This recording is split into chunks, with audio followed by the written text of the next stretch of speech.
தொடர்ந்து இந்த நிகழ்வுகளை இந்த குழந்தைகளுக்கு வாழ்த்துக்களையும் ஆசிகளையும் சொல்லி ஆரம்பித்து வைப்பதற்காக இன்றைய நாளினுடைய மாண்புரு விருந்தினராக இங்கே வருகை தந்து சிறப்பித்து கொண்டிருக்கின்ற கலாநிதி செஞ்சொற்செல்வர் ஆறு திருமுருகன் ஐயா அவர்களை ஆசியுரை வழங்குமாறு அன்போடு அழைத்து நிற்கின்றோம். இறைவனை பிரார்த்தித்து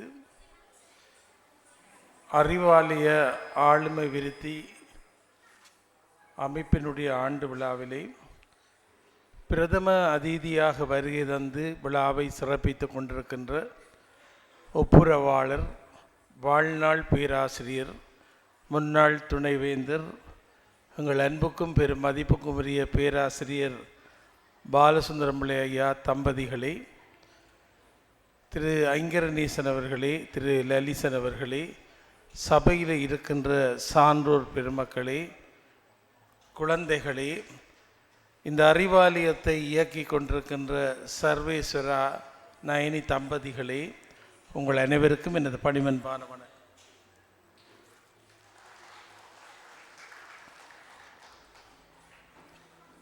மழலை செல்வங்களை மகிழ்ச்சியோடு வாழ வைப்பதற்காக எங்கள் ஆசிரியர் பிரான் சிவராமலிங்க பிள்ளை வாழ்ந்த இல்லத்திலே இத்தகைய ஒரு ஆளுமை விருத்தி நிலையம் ஒன்று உருவாகி அன்பு குழந்தைகளுக்கு ஆற்றலை பகிர்வதற்கு வாய்ப்பு ஏற்படுத்தி இருக்கிறார்கள் சர்வேஸ்வரா தம்பதிகள்.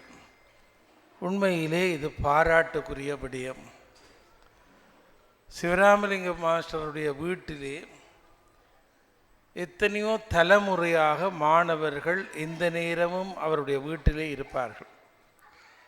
அது ஆங்கிலத்திலே கடிதம் எழுதுவதாக இருக்கலாம், பேச்சு போட்டிக்கு பேச்சு எழுதுவதாக இருக்கலாம், அல்லது இடமாற்றம் தந்து விட்டார்கள் இதற்கா நிப்பாட்டி விடுங்கொண்டு கேட்பதற்காக இருக்கலாம், நற்சான்று பத்திரம் ஒன்று தாருங்கள் என்று சதா அவருடைய வீட்டிலே பல பேர் காத்திருப்பார்கள். யாரையும் வெறுத்தது கிடையாது, யாருக்கும் இல்லை என்று சொன்னது கிடையாது. அவருடைய எழுத்தும் பேச்சும் அவருடைய செயற்பாடுகளும் பல பேரை வாழ வைத்தது. அத்தகைய ஒரு பெரும் கல்விமான், தமிழறிஞர், சமூக நோக்குடைய ஒரு சான்றோர் வாழ்ந்த வீட்டிலே அவருடைய பேர பிள்ளையும் அந்த வீட்டுக்கு மணமகனாக வந்த இன்றைய கல்வியாளர் சர்வேஸ்வரா அவர்களும் இணைந்து ஒரு அரிய திட்டத்தை ஏற்பாடு செய்து பிள்ளைகளுக்கு பேச்சு பயிற்சி, நடன பயிற்சி, ஆளுமை விருத்திக்குரிய அரங்கத்து அறிவை பெறுவதற்கான அத்தனை பயிற்சியும் நடைபெறுகிறது. இது ஒரு பாராட்டுக்குரியது. இது ஒரு வித்தியாசமான ஒரு முயற்சி, இன்றைய பிள்ளைகளுக்கு தேவையான முயற்சி. இதுக்கு நான் மிகுந்த நன்றி கூறுகிறேன். சின்ன வயதிலே மேடைகளிலே ஏறாவிட்டால் பெண்ணம்பெரியவர்களாக வந்தாலும் அவர்களிடத்திலே மேடையிலே பேசுகின்ற ஆளுமை இல்லாமல் பலர் தவிப்பதை நான் கண்டிருக்கிறேன். பெரிய பெரிய கல்விமான்கள் கூட சில நேரம் மேடை பேச்சிலே தடுமாறி விடுவார்கள். ஆனால் சின்ன வயதிலே அரங்கங்களுக்கு பிள்ளைகள் கூச்சமின்றி ஏறிவிட்டால் அவர்கள் எந்த ஒரு விடயத்தையும் சமாளிக்கின்ற ஆற்றல் பெற்றவர்களாகி விடுவார்கள். நான் பல இடங்களிலே சொல்லுவதுண்டு. நான் ஆரம்ப கல்வி கற்ற ராமநாதன் கல்லூரியிலே என்னை முதல் மேடு ஏற்றியவர் அமிர்தவல்லி என்று ராமநாதன் கல்லூரியிலே என்னுடைய ஆரம்ப கல்வி ஆசிரியர். அவர் ஒரு பேச்சை மனனம் செய்வதற்கு எழுதி தந்து எத்தனையோ நாளாக முயற்சி செய்த பின்னாலும் அன்றைய அதிபர் மிஸ் கனசபை, 8 முழச்சேலை, யாருக்கும் அஞ்சாத ஒருவர் ராமநாதன் கல்லூரியிலே அவர் சுற்றி வருகிற போதே ஒருவர் குடை பிடிக்கணும். அவருக்கு பியோன் கட்டாயம் குடை பிடிக்கணும். அது அந்த ராமநாதன் கல்லூரி சம்பிரதாயம். தச்சையில் ஒரு கடுதாசி ராமநாதன் கல்லூரி வளாகத்தில் வீதியில் நின்றா அவள் அப்படியே நிற்பா. அந்த சிற்றூழியருக்கு தெரியும் ஏதோ கஞ்சல் இருக்குது, பிரின்சிபல் நின்றுட்டான்னு உடனே எடுப்பினர். மல்லிகை பந்தலுக்கு தண்ணி விட்டுருக்கா, குரோட்டனுக்கு தண்ணி விட்டுருக்கா எல்லாம் பார்ப்பா. அதே நேரத்திலே ஒரு நிகழ்ச்சிக்கு தயார் செய்து விட்டால் ஆசிரியர்கள் கண்டிப்பாக அதிபருக்கு பயந்து நடப்பார்கள். நான் சின்ன வயதிலே குறும்புக்காரன். மேடையிலே பேச பழக்கி மேடையிலே கொண்டு வந்து விட்ட பிறகு முன்வரிசையிலே மிஸ் கனகசபையை பார்த்தோன்னே எனக்கு பேச்சு வரவில்லை. நான் அங்கும் இங்கும் பார்த்து விட்டு அந்த பக்கத்தாலே இறங்கி ஓடத் தொடங்கினேன். மிஸ் கனகசபை என்னுடைய ஆசிரியருக்கு நல்ல பேச்சு. என்னுடைய ஆசிரியர் பாவம் என்னை திருப்பி பிடிச்சி கொண்டு வந்து மேடையில் ஏற்றி, நீ என்னை பார்த்து பேசு, என்னையே பார்த்து பேசணும். நான் அந்த ஆசிரியரை பார்த்து பேசினேன். பேச்சு முடிஞ்சோடனே மிஸ் கனகசபை கூப்பிட்டு பாராட்டி சொல்லி, இனி பயப்படாத, நல்லா பேச உண்மை. இந்த மிஸ் கனகசபை தந்த ஆளுமையை நான் சொல்கிறேன். சின்ன வயசில் ஒரு முறை லட்லி செனநாயக்கா ராமநாதன் கல்லூரிக்கு வருகிறார். அன்றைய அதிபர்கள் பல தடவை ஒத்தியை பார்ப்பார்கள். நாங்கள் யாழ்ப்பாணம் இந்து கல்லூரியில் படிக்க ப்ரைஸ் கிங்குக்கு இந்த அங்கரநேசன் இருக்கிறார். முதல் நாள் ரிஹர்சல் 2 தடவை நடக்கும். பிரான்சிஸ் மாஸ்டர் புத்தகத்தை வச்சோடு நிற்பார், சபாலிங்கம் பிரின்சிபல் கதிரையில் இருப்பார். நாங்கள் மேடையில் வந்து புத்தகமாக கேட்க அவ குட் ஈவினிங் சார் சொல்லி, அப்போ இரவு ப்ரைஸ் கிங் பின்னேற நடக்கும். தலையை சரிஞ்சு ஒரு மரியாதை செய்து புத்தகத்தை வாங்கணும். வாங்கி அந்த பக்கத்தால் போகணும். ஒருவரும் ஒரு நேரத்தை வீணாக்கக்கூடாது. அப்போ சப்பாத்துங்களுக்கு புது பழக்கம். ப்ரைஸ் கிங்க்கு தான் சப்பாத்து போடுவோம். இப்போ நர்சரியிலேயே பிள்ளைகளெல்லாம் சப்பாத்து. அப்போ ஏதாவது ஒரு விழாவுக்கு தான் சப்பாத்து. நாங்கள் சப்பாத்து போட்டு ப்ரைஸ் கிங்குக்கு வந்தால் டொக்கு டொக்குன்னு அந்த தேக்கம்பலையில் சத்தங்கு. சபாலிங்கம் பிரின்சிபல் திருப்பி அனுப்புவார். இந்த சத்தம் கூடாது, மெல்ல வாண்டு. ஆக மெல்ல கால் எடுத்து வச்சா ஏன் பதுங்குற, திரும்பி வான். ஒரு பரிசளிப்பு விழாவுக்கு பிரின்சிபல் பரிசளிப்பு குழு இருந்து செட்டியான ஒரு ரிஹர்சல் பார்த்த பிறகுதான் 3ஆம் நாள் பரிசளிப்பு விழா நடைபெறும். இது ராமநாதன்லேயும் இருந்தது. இப்போ டட்லி சென்னாக்காவுக்கு பொம்பளை பிள்ளைகள் மாலை போடக்கூடாது, ஆம்பளை பிள்ளைகளே மாலை போடுங்கோ என்று என்னையும் இன்னொரு மாணவனையும் ஒழுங்குபடுத்தி 3 நாள் ரிஹர்சல். இப்போ எங்கள்கிட்ட ஒரு கடுதாசி மாலையே தந்து விட்டுச்சுன்னு, அப்போ வாசல்ல இருந்து வாத்தியங்கள் இப்பத்தே மேலத்தைய வாத்தியம் எல்லாம் பாட்டு இதெல்லாம் செய்து கூட்டி கொண்டு போய்க்க டட்லி சென்னாக்கா கோயில் கும்பிட்டுட்டு வேற மாலை போடணும்.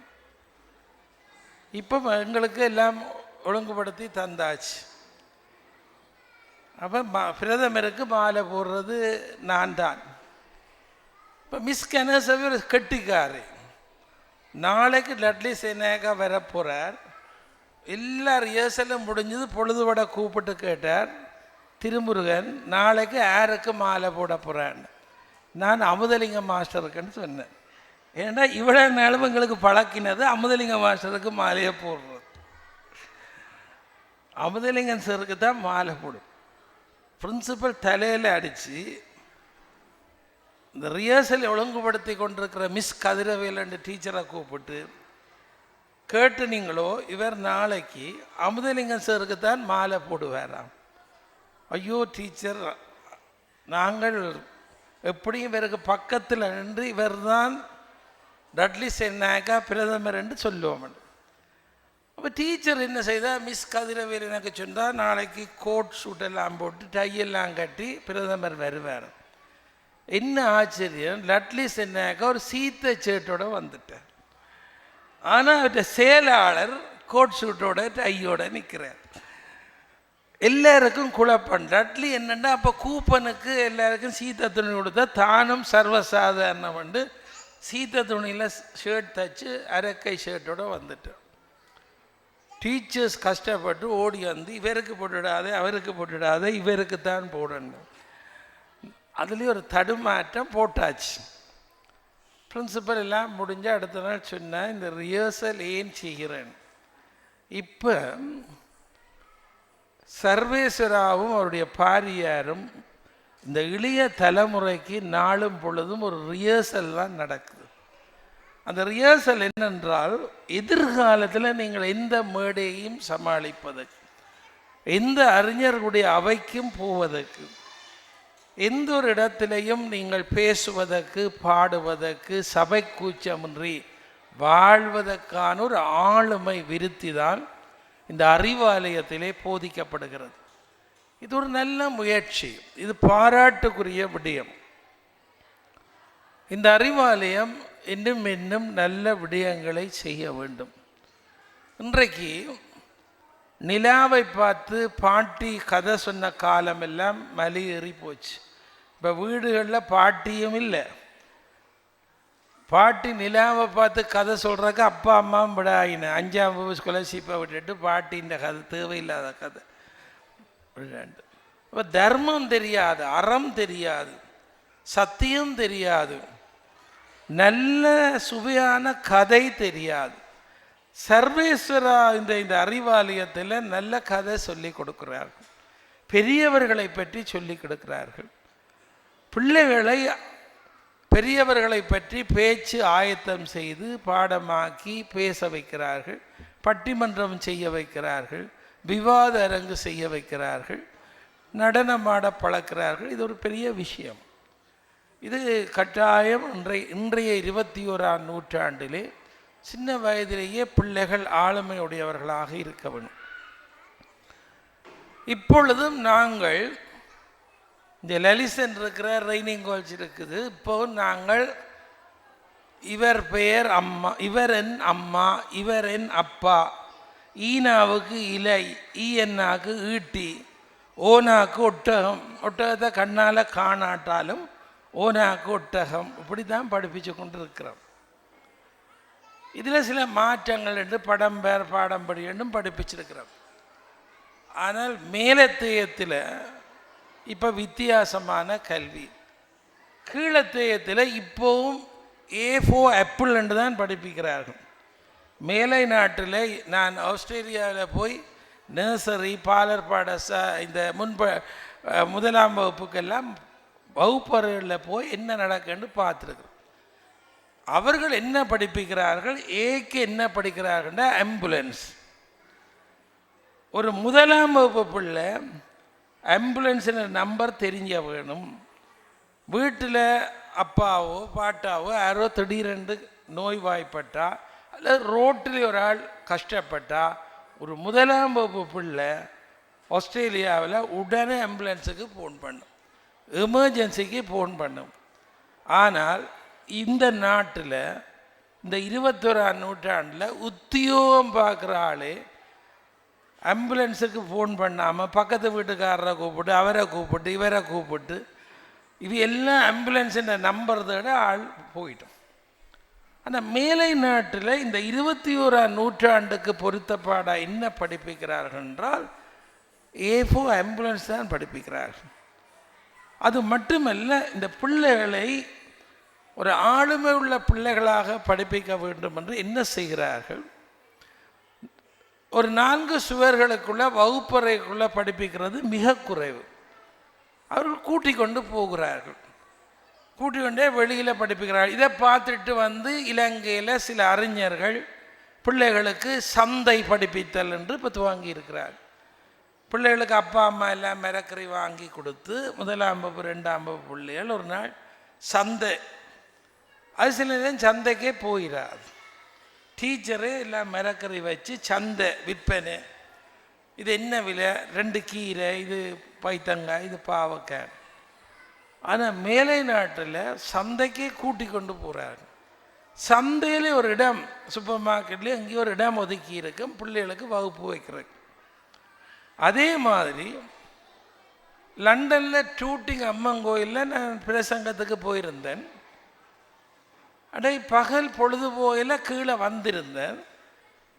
2 சின்ன பாடசாலை மாணவர்களை ஆசிரியர்கள் கூட்டி கொண்டார்கள். அந்த ஆசிரியர்கள் கோயில் அறங்காவலர்களை கூப்பிட்டு கேட்கிறார்கள். இந்த பிள்ளைகள் கேட்குது, இந்த யானை வானம், குதிரை வானம், புலி வானம் எல்லாம் நிற்குது, இது இருக்கா விளங்கப்படுத்துங்க. கோயில் அறங்காவலர்கள் இது அவர்கள் ஆங்கிலத்தில் சொல்கிறார்கள், இது எங்களோட கோயிலுக்கு எங்களோட சமயத்தின் ட்ரெடிஷன் யானை குதிரை.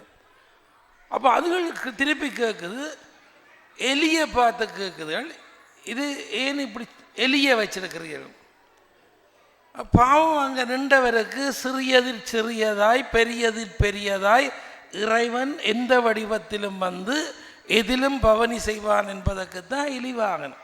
பெரிய யானை வாகனத்தில் வந்த இறைவன் சின்னஞ்சிறிய எலிவாகனத்திலே அதுக்கு ஏற்ற மாதிரி தன்னை குறுக்கி கொள்வான் என்கின்ற ஒரு தத்துவம் தான் எலிவாகனம். இது சொல்லக்கூடிய அறிவு இன்றைக்கு இல்லை. ஆனால் அந்த பிள்ளைகள் கொப்பியை வச்சுக்கொண்டு துருவி துருவி ஒவ்வொரு கேள்வி கேட்டுக்கொண்டிருக்கிறார்கள்.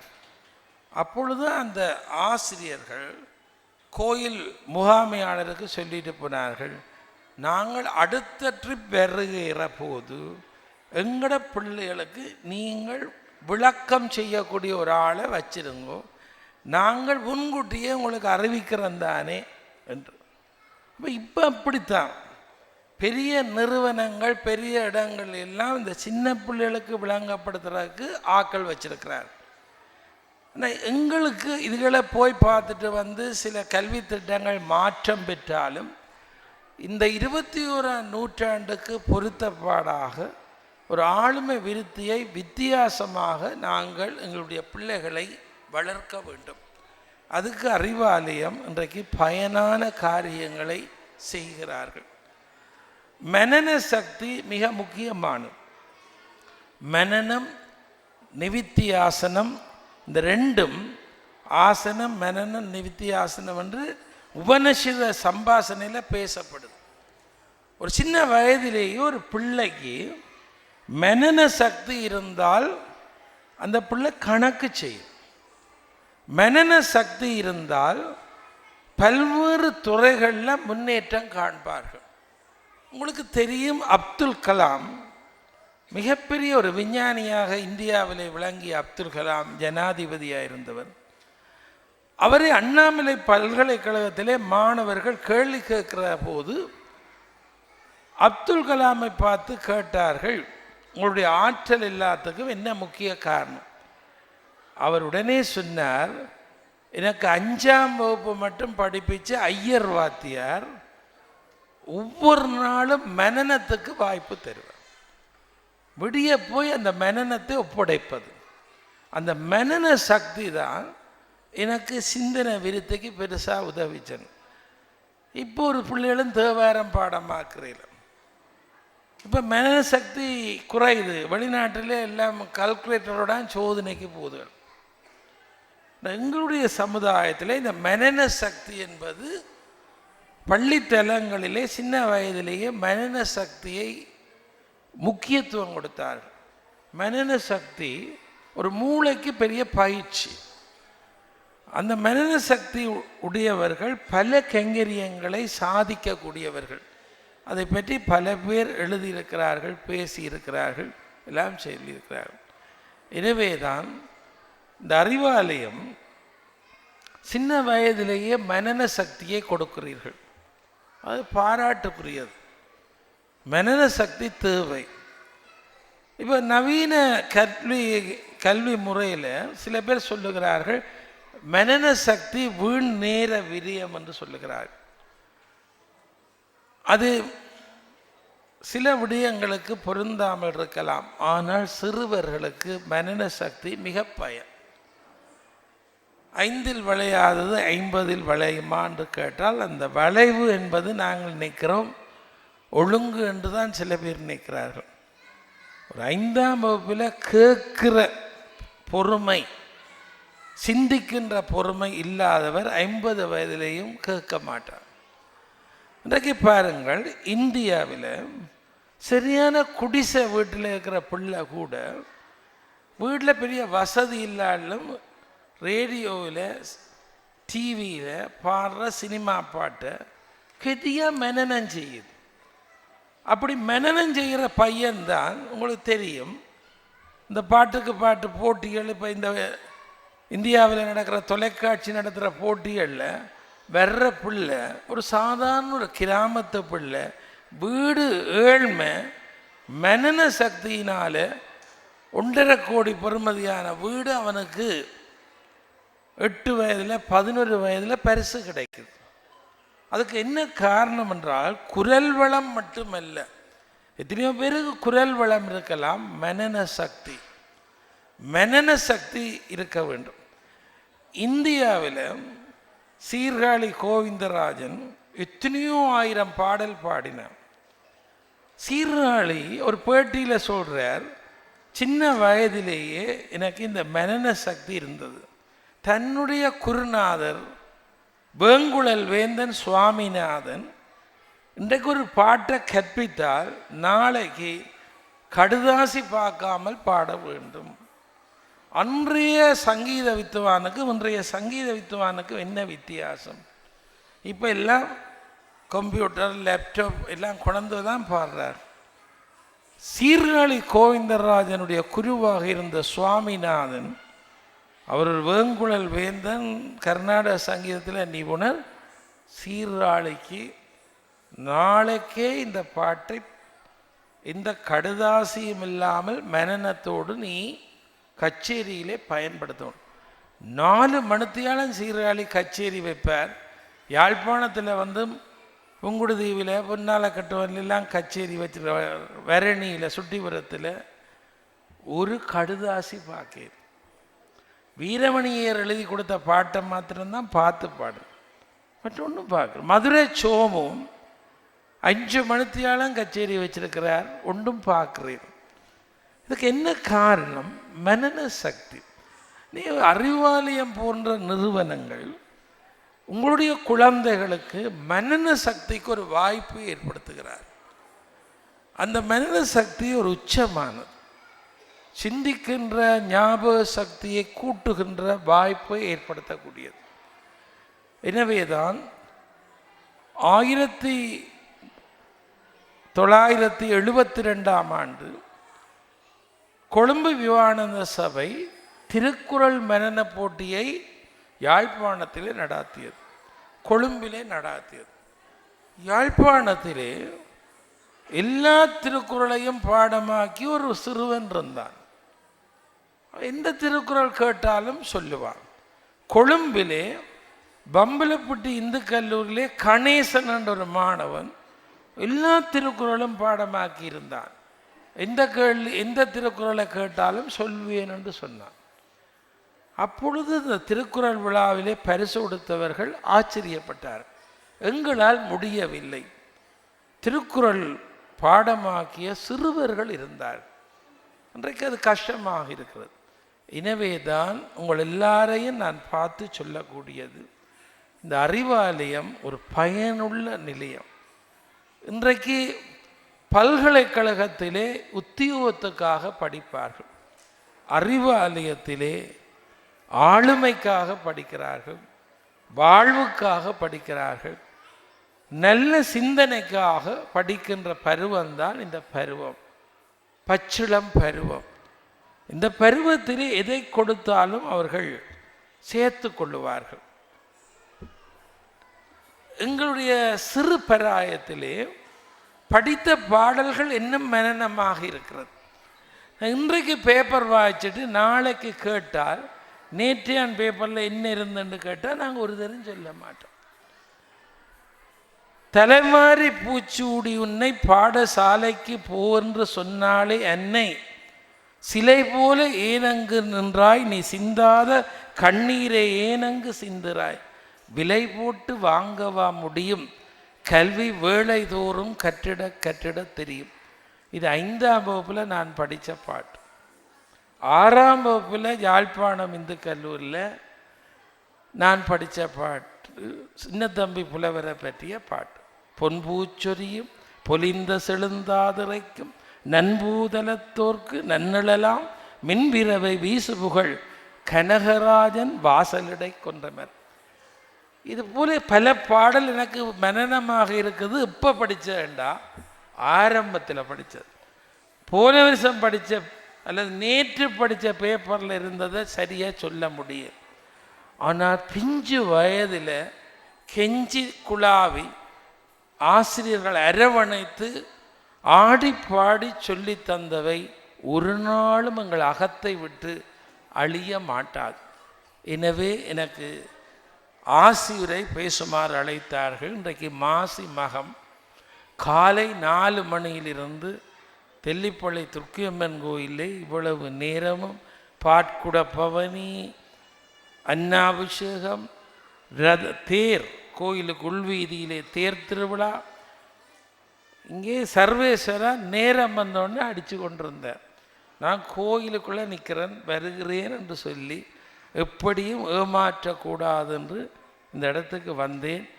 எல்லாருக்கும் என்னுடைய ஆசிகள், குழந்தைகளுக்கு என்னுடைய ஆசிகள். இந்த அறிவாலயத்துக்கு நான் நல்ல புத்தகங்கள் கொடுக்க இருக்கிறேன். சர்வேஸ்வரா பெற்றுக்கொள்ளலாம். சுமார் 20,000 புத்தகத்தை சின்ன வயதில் இருந்து சேர்த்தவன் நான். இன்றைக்கு அதனுடைய பயன்தான் சிவத்தமிழ் செல்வி ஆராய்ச்சி நூல் நிலையத்திலே என்னுடைய புத்தகங்கள் இருக்கிறது. நல்லூரில் இருக்கின்ற இந்து மாமன்ற இந்து ஆராய்ச்சி நிலையத்தில் என்னுடைய புத்தகங்கள் இருக்கிறது. முதியோர் இல்லத்திலே நூல் நிலையம் இருக்கிறது. எங்களுடைய இணுவில் அறிவாலயத்திலே புத்தகங்கள் இருக்கிறது. தாராளமாக எல்லா இடமும் புத்தகம் கொடுத்து இப்போ மலையகத்திலே ஒரு நூல் நிலையத்துக்கான ஏற்பாடு நடக்கிறது. அது மட்டுமன்றி இப்போ துர்க்கியம்மன் கோயிலாலே 12 திருமுறை 1.5 கோடி ரூபாவுக்கு அடித்து அதை கோயில்கள் நிறுவனங்களுக்கு கொடுத்து கொண்டிருக்கிறோம். கந்த புராணத்தை முதல் 5 பாகத்தை 84 லட்சத்துக்கு அடித்து இலவசமாக கொடுக்குறோம். இதை கூட கோயில்கள் என்ன வந்து வாங்கல. இன்றைக்கு 70 என்ன அன்னதீவில் இருந்து வந்து கோயில் வாங்குது. ஆனால் ஒரு 4 மைல் தூரத்தில் இருக்கிற கோயில் அறங்காவலர்கள் வாங்கவே. மட்டக்களப்பில் இருக்கிற பெரும்பாலான கோயில் வந்து வாங்கிட்டுது. மலையகத்திலே மாத்தள முத்துமாரியம்மன் கோயில் தொடக்கம் வந்து வாங்கி கொண்டு போட்டார். யாழ்ப்பாணத்திலே சுமார் இதுவரை 42 கோயில் தான் வாங்கி இருக்கிறது. எல்லா புத்தகம் 1000 அடித்தும் வைக்க இடமில்லை, அவ்வளவு புத்தகங்கள். ஏனென்றால் சின்ன வயதிலேயே ஆசிரியர்கள் எல்லாம் புத்தகத்தை நேசிக்க பழக்கினார்கள். சிவராமலிங்க மாஸ்டரும் இது வாசிச்சியா அது வாசிச்சியா. எனவே சின்ன வயதிலே அறிவாலயமும் ஒரு நல்ல நூல் நிலையம் இருக்க வேண்டும். ஏற்கனவே அங்கே இருக்கிறது. இந்த பிள்ளைகள் எல்லாரும் அதை பயன்பெற வேண்டும் என்று கேட்டு விடைபெறுகிறேன். நன்றி, வணக்கம்.